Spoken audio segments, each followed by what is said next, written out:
It's 6 p.m. here in Korea. Welcome to our newscast. I'm Daniel Che. Let us first begin with the headlines. Korea's new anti-corruption law, still considered controversial by some, goes into effect today, even as questions over its effectiveness has yet to be resolved. President Park Geun-hye visits Ilsan to help launch an expo focused on highlighting regional strengths. She emphasizes the importance of creating jobs for young people, reducing regulations that stunt regional growth, and boosting the creative economy. The strike by the nation's subway and rail workers hasn't disrupted transit services too much, but the walkout is taking a toll on freight services. Korea's anti-corruption law, known locally as the Kim Yong-nam Act, went into effect today. The change is keeping many people on their toes, but not without hope for improvement down the line. Shin Se-min has our top story. It's the most extensive anti-corruption measure ever imposed by the government. Commonly known as the Kim Yong-nam Act, the improper solicitation and graft law targets some 4 million government officials, teachers, journalists, and their spouses. The law is commonly known by its 3, 5, 10 price cap. If caught being treated to a meal over 30,000 won, gifts over 50,000, and cash gifts for weddings and funerals over 100,000 won, those subject to the law will face criminal penalties. It's the first lunch break with the anti-graft law in place, and already around these government offices, a number of public officials are either opting for a cheaper option for lunch or deciding to go Dutch. With such heavy punishments in place, some are concerned about the consequences, but many also welcome the move. People will be more at ease, and I hope to see the law put its roots down so things are easier and established by the time my grandchildren start going to school. It was something we had to eradicate from society, but I really hope the economic burden on restaurants and the service sector isn't too great. That same burden is also of concern to many others. Korea Economic Research Institute estimates that the local economy will face losses of some $10.6 billion. And Korea Rural Economy Institute says the agriculture and fisheries industries may see sales tumble by over $820 million each year.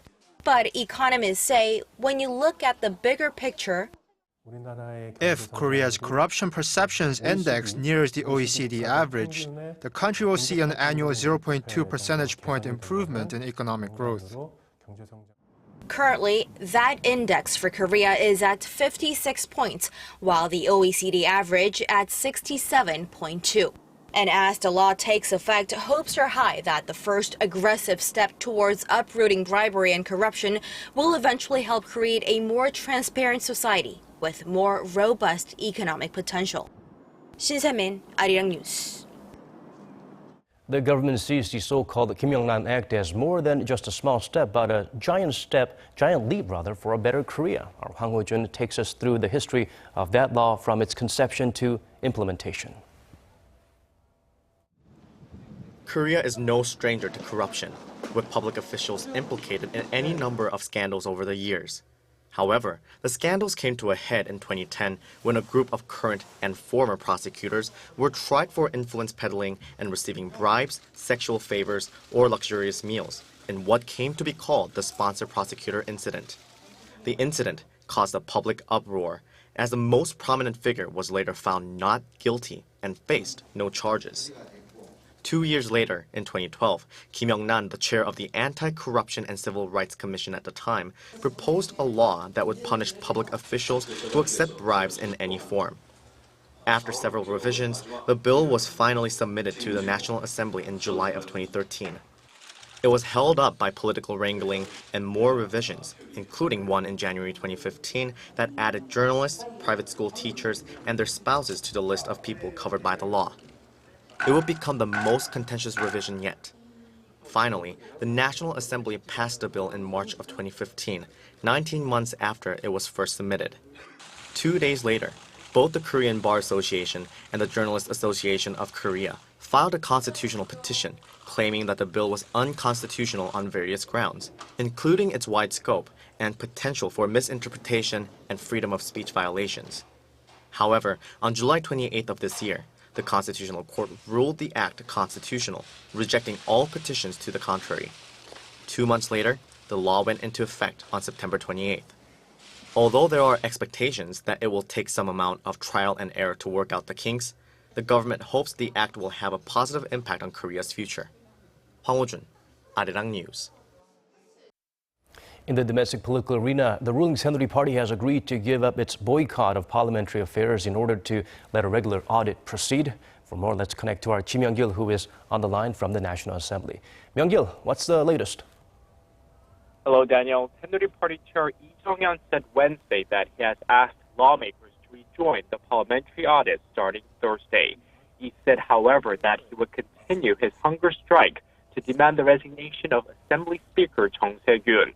The party accuses Chung of abandoning his political neutrality by helping the opposition party pass a no-confidence motion for President Park Geun-hye's pick for Agriculture Minister. Kim Jae-soo has been under fire for alleged ethical lapses, including questionable real estate transactions. The political tussle escalated when President Park Geun-hye vetoed the motion on Sunday. Since Monday, the ruling party has been boycotting all parliamentary business. It's about time to make some changes. Right, Myung-gil, so how did the opposition parties react to the Saenuri chair's decision? Well, Daniel, the main opposition Minju Party of Korea welcomed the decision, saying they're eager to get back to the audit. The minor opposition People's Party said that although the audit was postponed for 3 days, it is a great relief to hear it will resume. Both parties urged the Saenuri chair Lee to end his hunger strike, expressing concern for his health. Speaker Chung also welcomed the Saenuri chair's decision. Daniel? All right, thank you for those updates, Myung-gil. And over in Ilsan, just north of the capital, the annual Korea Regional Hope Expo kicked off, showcasing growth models from each region of the country. President Park Geun-hye spoke at the opening ceremony, where she highlighted the nation's key policy drives for future-oriented growth. Song Ji-sun shares with us the president's remarks. If you want to know which region is fostering which industry in Korea, the Korea Regional Hope Expo, which kicked off on Wednesday, is the place to be.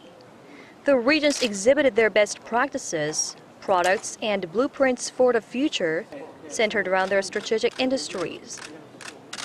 And with the nation's 17 innovation centers now up and running, a massive job fair will also be held across the country in tandem with the expo.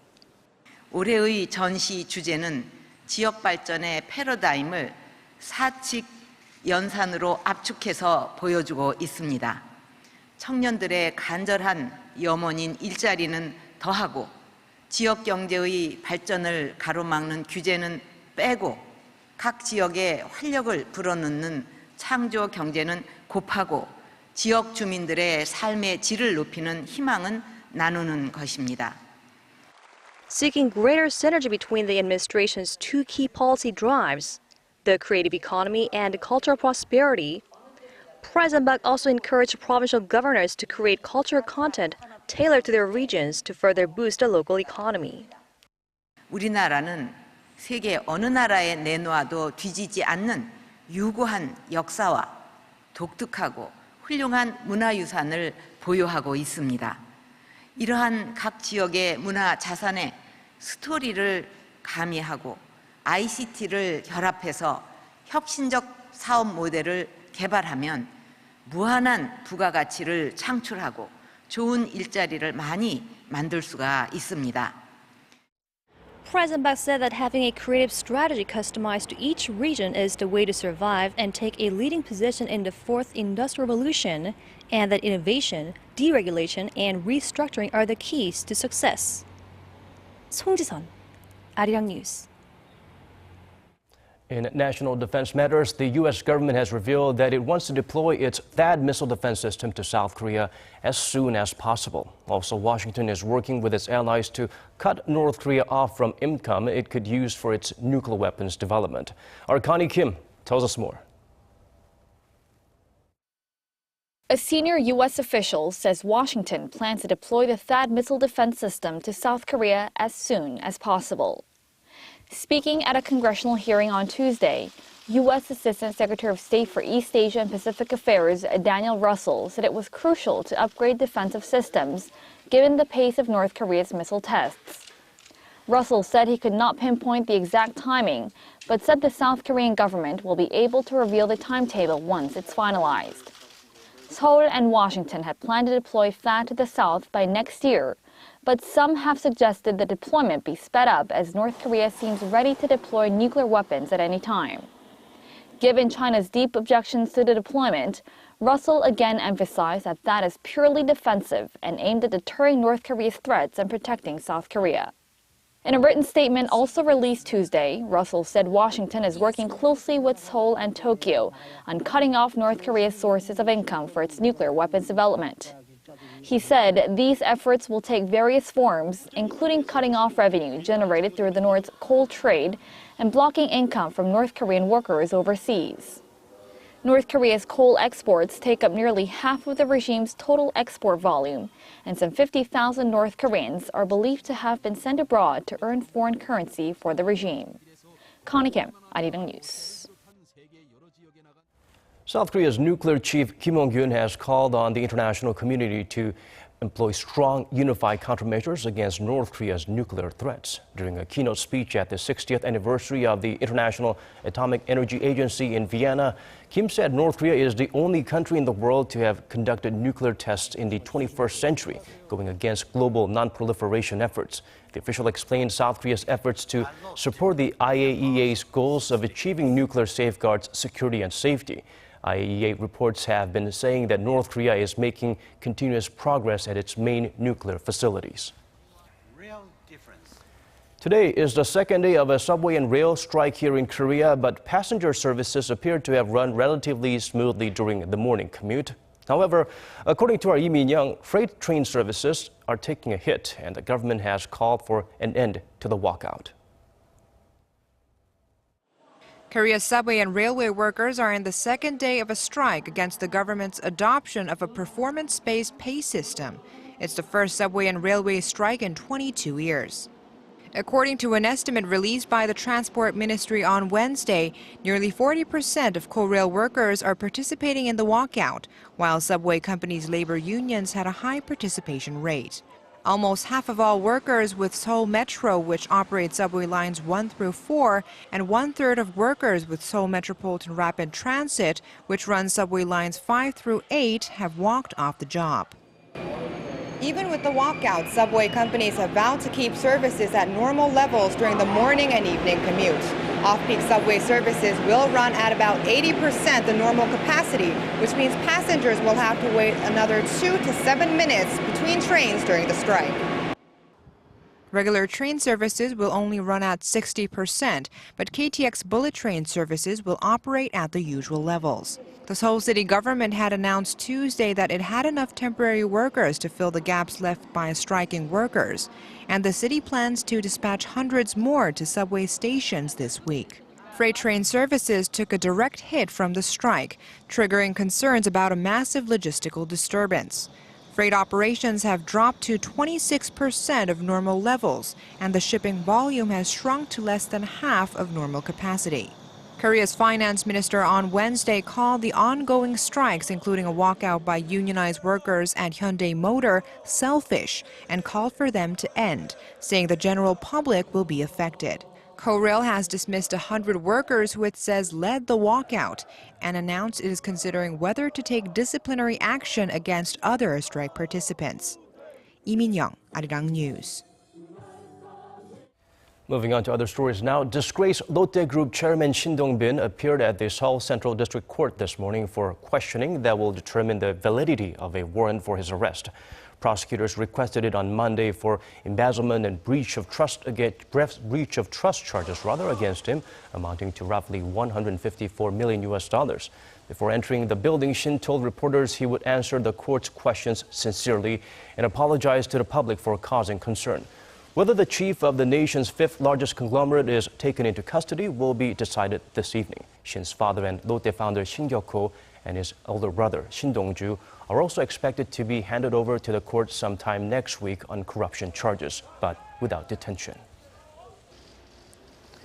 Korea's biggest sale festival is only a day away from its launch. Regions across the country are preparing cultural events to welcome foreign tourists.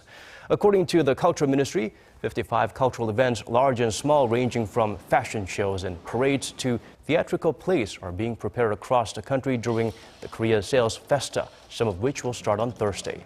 17 big traditional markets, including the famous tourist attraction Namdaemun Market, will also hold cultural events alongside their big sales. Those will include international food festivals and cooking contests. On Friday, a K-pop concert will also be held at the festival's opening ceremony. President of the World Bank Jim Yong Kim has unanimously been reappointed to a second 5-year term. In a statement released on Tuesday, the World Bank said Kim, who is Korean American, was chosen by the bank's executive directors for a term that starts July 1st, 2017. He ran unopposed as the nominations period to lead up to the multilateral development lender closed without any challengers coming forward. Kim has led the World Bank since April 2012. And that's a wrap for me. This has been Daniel Chan. Thank you for watching. Domestic News Focus is next.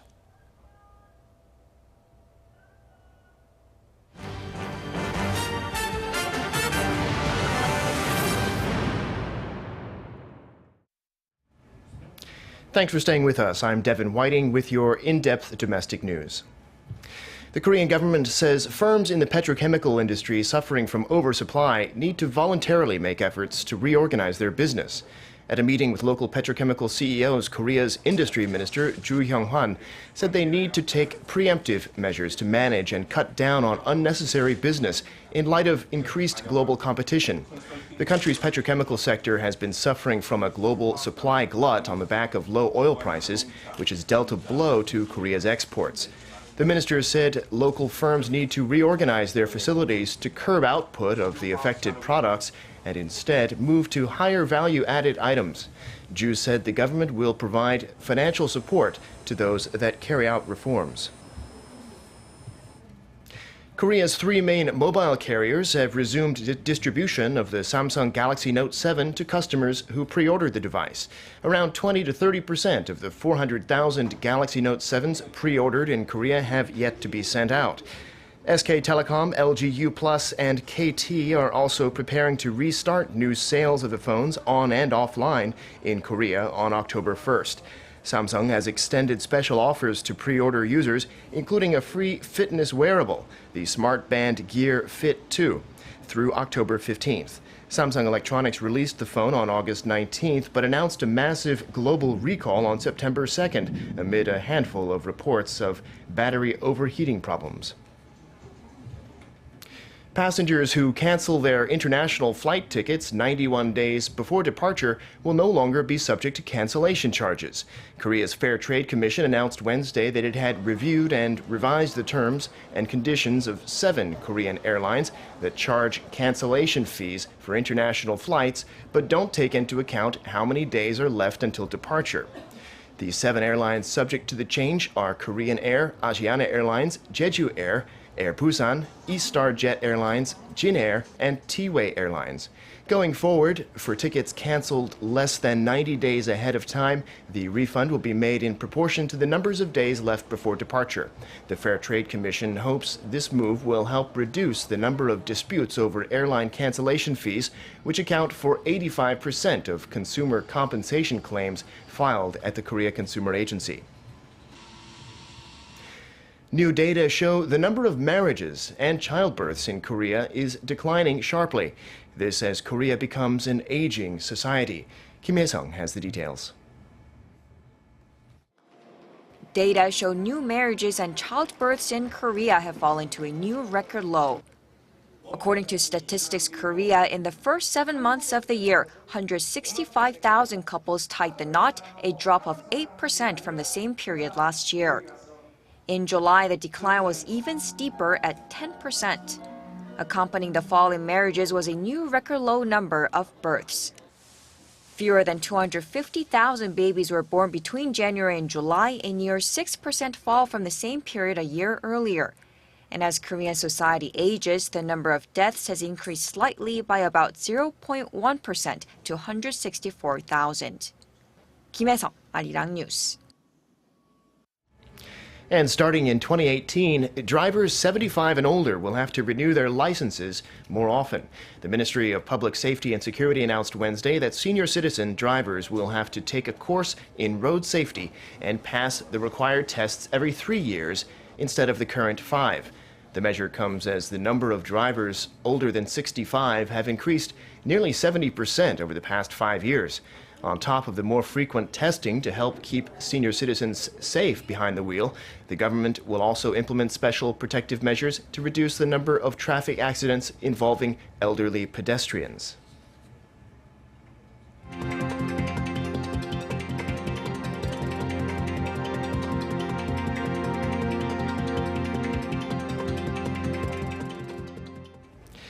That's all for this hour. Thanks for watching. We'll have more updates at 8 p.m. Korea time. Bye for now.